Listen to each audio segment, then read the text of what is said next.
Já abrimos nosso Contexto Metrópolis de hoje com entrevista exclusiva, entrevista com a governadora do Distrito Federal, Celina Leão. Nossa colunista, Isadora Teixeira, é quem vai conduzir essa entrevista. Isadora, que já está lá do lado da governadora do Distrito Federal. Isadora, muito boa tarde. Governadora, muito boa tarde para a senhora. Obrigada pela entrevista aqui para o nosso Contexto Metrópolis. Neila, muito bom dia a todos que nos acompanham na manhã desta quinta-feira. Eu estou aqui na sala de crise do Palácio do Buriti com a governadora do Distrito Federal, Celina Leão. Muito obrigada, governadora. Não é sala de crise, é sala de comando. Sala de comando. Ela vai apresentar a sala para a gente daqui a pouco. Mas, governadora, a gente não pode deixar de falar do assunto mais polêmico, que é a questão da relação com o ex-governador Ibanez Rocha. Ele estará na sua chapa? Olha, eu estou muito tranquila sobre as declarações do governador Ibanez. Eu recebi com muita tranquilidade. Eu acho que há um equívoco, sobre lealdade e sobre submissão. Então, assim, eu acredito que o governo do Distrito Federal ele tem uma nova governadora e uma nova gestão. Sobre campanha política, está muito longe ainda para a gente falar sobre eleição. Eu estou muito focada na gestão. Governadora, a senhora assumiu o GDF há pouco menos de 2 meses. O que a senhora encontrou aqui? Olha, a situação é bem grave, Nós encontramos aí um déficit de quase 5 bilhões de reais, Inclusive com DEAs, com transporte público, áreas muito sensíveis, sendo paga faturas assim para manutenção apenas dos serviços, e isso exigiu por parte nossa, da minha gestão, da nossa gestão, da nova gestão, medidas drásticas. Eu troquei o secretariado, achava, porque isso é uma irresponsabilidade, você gastar mais do que você tem e não priorizar áreas que são sensíveis, como áreas da saúde. E isso nós mudamos isso com muita rapidez. Nesses 40 dias que eu assumi, eu contratei 170 médicos. Eu tirei recursos de áreas que a gente achava que não eram prioritárias. Cancelei o aniversário de Brasília, só de consultas que nós assinamos de convênio, 200 mil pessoas serão atendidas, inclusive já estão sendo atendidas. Eu vou até gravar um vídeo lá amanhã para ver como está esse atendimento, que também é na rede privada. Mandei um projeto de lei para a Câmara Distrital para tratar essa fila de cirurgias eletivas, porque hoje eu não dou conta de tratar isso na minha rede pública, eu preciso de trazer o privado, que chama a tabela SUS, para cirurgias eletivas, e estou separando recursos para essas áreas, sem deixar de cuidar da cidade. A cidade está limpa, está organizada, mas aquilo é sempre dentro daquilo que é prioridade. E também economizando. Nós soltamos um decreto de redução de gastos de 25%, ou seja, dá para se fazer muito, com economia do gasto público, com transparência também. Governadora, o orçamento anual do GDF está em torno de 74 bilhões de reais. É uma cifra alta. A gente sabe que Brasília é uma capital da República diferente das outras capitais das unidades da federação aqui do país, mas em relação específico a esse recurso, todo mundo, a população se pergunta, se tem tanto dinheiro, por que a gente ainda vê problemas? Olha só, se você estudar com profundidade o orçamento público do Distrito Federal, você vai ver uma inversão muito grave, principalmente na parte de investimentos. Hoje nós temos um recurso muito alto para pagamento do servidor. Para efeito da LRF, o Fundo Constitucional não conta, então eu tenho, assim, não é igual a outros estados que você tem 51%, aqui eu tenho mais de 70%, 80%. O custeio da máquina pública muito alto também. Então, a gente precisa de reduzir o custeio para quê? Para você aumentar a capacidade de investimento. É isso que é a nossa prioridade. Diminuir o custeio da máquina pública. Nós estamos devolvendo imóveis, nós estamos devolvendo carros que eram alugados, reduzindo contratos públicos. E isso tudo é gestão. Eu quero diminuir o custo da máquina pública para que sobre dinheiro para o orçamento para áreas prioritárias. Nós temos uma folha de pagamento também muito alta, muitos servidores públicos, e isso também é algo que a gente precisa de entender que é necessário, porque nós somos a capital da República, temos índices positivos, como o índice da segurança pública. Melhor, essa semana agora nós atingimos aí a capital mais segura do país, esse programa inclusive que está aqui, que é o 360 graus, ou seja, o orçamento ele não pode ser visto só como uma peça orçamentária. Ele tem que ser visto como uma estratégia de atender aquilo que as pessoas precisam. Brasília precisa de crescer, precisa de trazer novos eixos econômicos. Nós estamos lançando também 4 grandes programas junto com as nossas secretarias de desenvolvimento econômico, para que o Distrito Federal seja, assim, um vale do silício, a capital da tecnologia, trazer energias limpas para cá. Nós soltamos também o estudo de viabilidade técnica do metrô, entre Ceilândia e Taguatinga, entre o Gama e Santa Maria. Ou seja, essa cidade precisa de pensar grande. Mas você não pode fazer isso sem transparência, sem organizar as contas públicas e sem aquilo que é o cumprimento da legislação fiscal, né? Uhum. Ontem a gente noticiou que o Ministério Público, inclusive, pediu para que o GDF fizesse aí uma publicação dos gastos com a saúde. Como é que a senhora vai atender esse pedido? Como é que isso vai ser feito? Olha, já existe esse programa ou isso vai ser aprimorado? Olha, o que nós estamos fazendo? Eu estou, inclusive, em reforma, estou passando para você em primeira mão. Nós pegamos um prédio que era do Detran e eu estou fazendo todo o monitoramento da saúde lá. Todos os dados da saúde. Nós tivemos coragem de abrir aí para a população inteira do Distrito Federal, por exemplo, essas filas que estão. Hoje é um app que nós deixamos aberto. Isso aconteceu depois que eu assumi o governo, para dar transparência. Então, todos os dados que o Ministério Público quiser ter acesso, ele não vai nem precisar de solicitar a nós. Ele terá acesso às nossas plataformas, né, que serão compartilhadas com eles, porque, para você ter noção, nós estamos agora fazendo, para chamar essas 200 mil procedimentos que a gente vai chamar, a gente precisava de olhar as filas. Fazia muitos anos que ninguém tratava nem as filas. Ou seja, tinham pessoas que já tinham sido atendidas de outra forma, pessoas que, né, foram atendidas, pessoas até que faleceram. Então, nós estamos, a primeira vez em vários anos, né, que a gente consegue fazer esse tratamento dessa fila para entregar para o privado, que nós assinamos convênio, né, com as emendas aí dos deputados federais. Eu fiz um apelo a todos eles, para a gente atender 200 mil pessoas, que são 700 mil procedimentos. Mas você imagina, se eu pego uma fila que está, ela fala fila suja, né? A fila que tem pessoas que já não precisam mais daquele procedimento. Então eu estou fazendo uma higienização da fila. Eu já reduzi a fila em 40 dias, em 300 mil pessoas, porque a fila estava equivocada. E é isso que nós vamos trazer. Nós vamos trazer quanto tempo? Qual é a... Não, eu acredito assim, saúde é um desafio muito grande, porque sempre o financiamento, o recurso vai ser pouco para os atendimentos. Eu vou te dar um exemplo que acontece aqui no Distrito Federal. Nós temos um programa aqui que chama O Câncer Não Espera. Chegamos a ter 8 dias entre diagnóstico e tratamento. Nós tínhamos uma entrada mensal de 300 pessoas, por conta do sucesso. Hoje eu estou com 600 pessoas, gente do Brasil inteiro, vindo tratar aqui. Então, assim, com bastante pé no chão, com bastante, assim, respeito, né, nós vamos diminuir muito as filas, porque nós vamos começar a operar no privado, aquelas pessoas que não tinham expectativa de fazer a cirurgia, né, para que eu consiga dar vazão naquela fila que a minha mão de obra hoje na rede pública não consegue, até que eu consiga reorganizar tudo isso. Tem também um terreno que nós vamos doar para a Santa Casa de Misericórdia. Foi algo que eu comecei a fazer quando eu assumi o governo com 66 dias e isso ficou paralisado. Eu retornei isso, nós vamos doar esse terreno para a Santa Casa de Misericórdia. Para você ter noção, São Paulo tem 400 Santa Casas, né? Filantrópica, ela ajuda muito, ela tem expertise, vai nos ajudar muito aqui no Distrito Federal também, né? Fazer esse acolhimento. Será entre Ceilândia e Samambaia, já temos o terreno também de doação. Quando que isso vai ser feito, essa doação? Já está em trâmite, né? Inclusive, o ofício foi para a Secretaria de Saúde. Enquanto eu estava como governadora, a gente avançou, depois retrocedeu e agora, novamente, a gente vai fazer esse avanço, né? Porque a Santa Casa, todos os estados têm. O Distrito Federal é o único estado que não tem uma Santa Casa.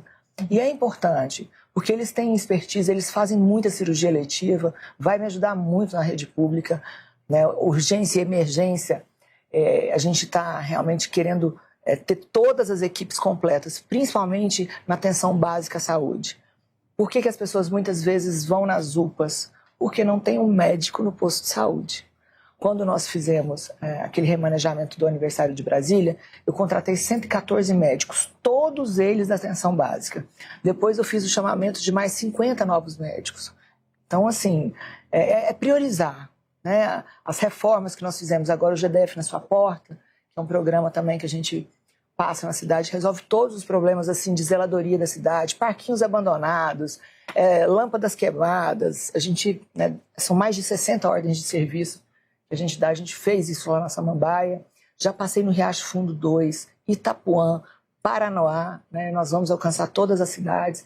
Para aquela mãe que vê o parquinho quebrado, estragado, pensa que o Estado não está nem aí, nós vamos resolver, nós estamos resolvendo isso, priorizando ações que gastariam talvez um administrador demoraria 2 anos para buscar isso. Eu faço isso em 1 semana, né? Com gestão, com olhar e com prioridade na porta da casa das pessoas. E assim, como eu tenho 4 mandatos e eu ando muito, eu não tenho medo de chegar num lugar e ter problema. Eu não tenho medo de visitar um hospital onde que as pessoas vão me cobrar.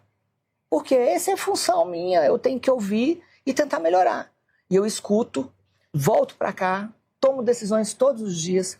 Essa sala que nós fizemos aqui foi dentro desse pilar que eu entendo que é de governança, de monitoramento, de ver como é que está aqui os meus hospitais, de ver as ocorrências que estão acontecendo em tempo real aqui da parte de segurança. Aquela parte de lá é a parte do orçamento fiscal também, que a gente consegue acessar tudo e ter os dados aqui.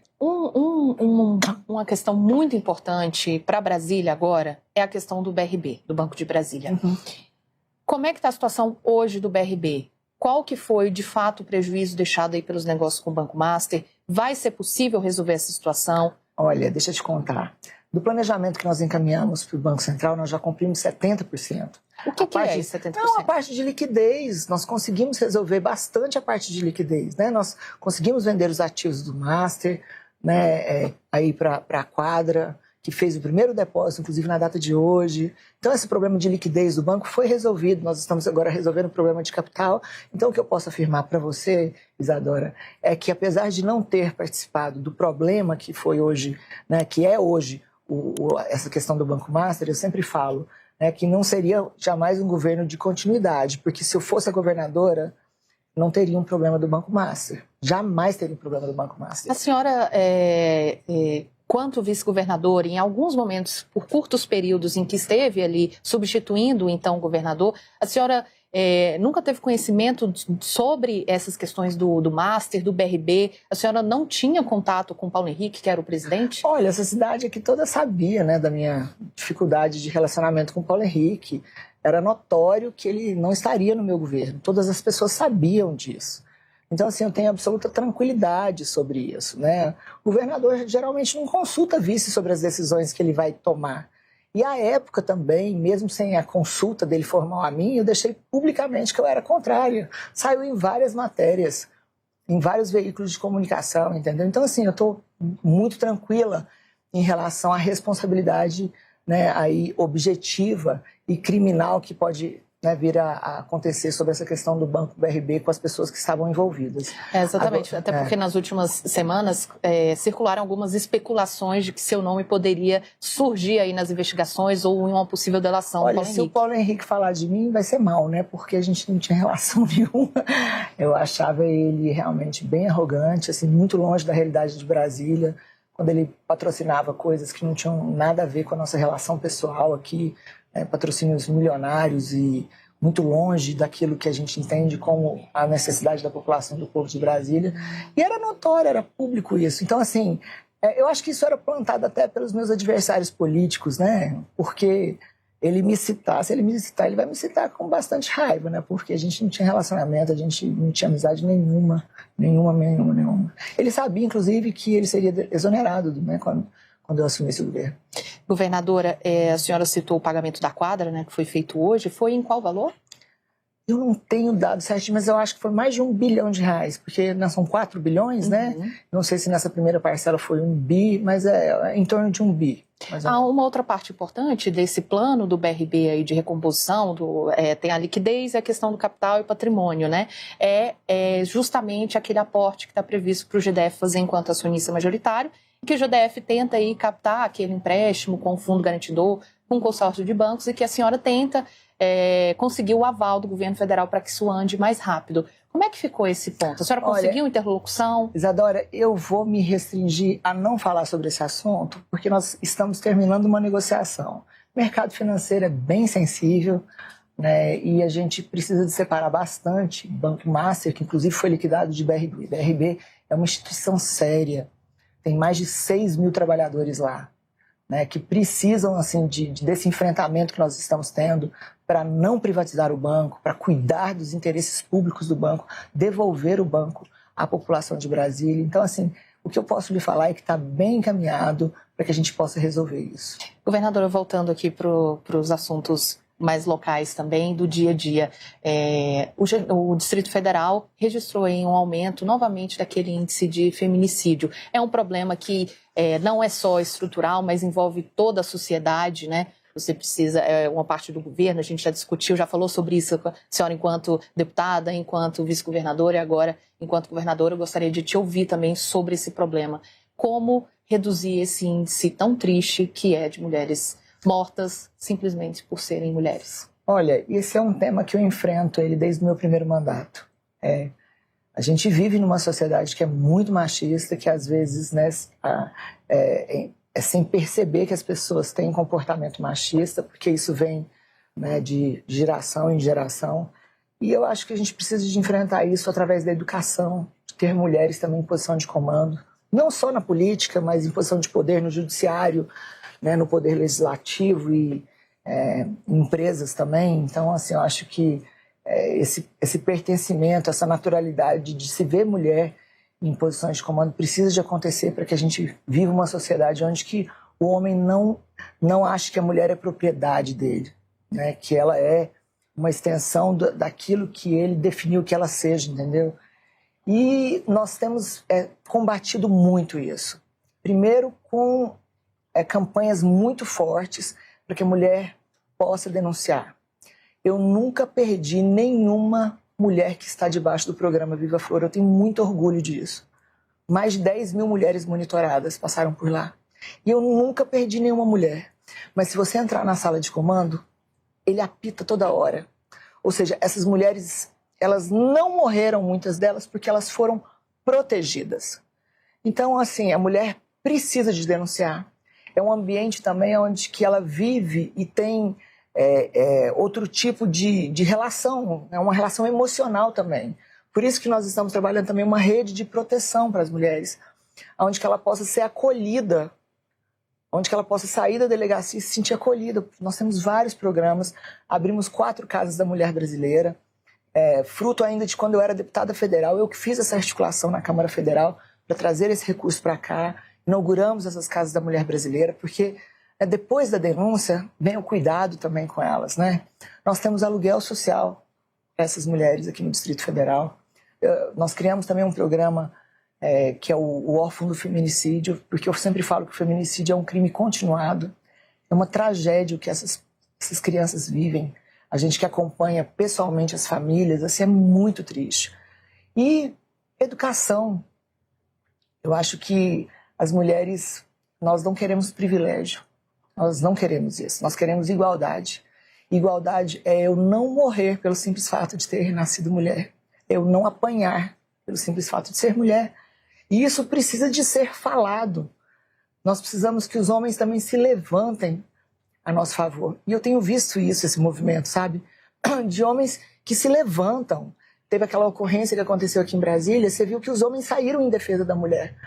Então, assim, a nossa luta é que aqueles que ainda insistem, né, de ter esse tipo de comportamento, de achar que mulher é propriedade, que a própria sociedade os exclua, né, que eles entendam que aquilo não é natural, que aquilo não é normal, e que as mulheres consigam sair do ciclo de violência, porque elas terão ajuda se elas tiverem coragem de fazer a denúncia.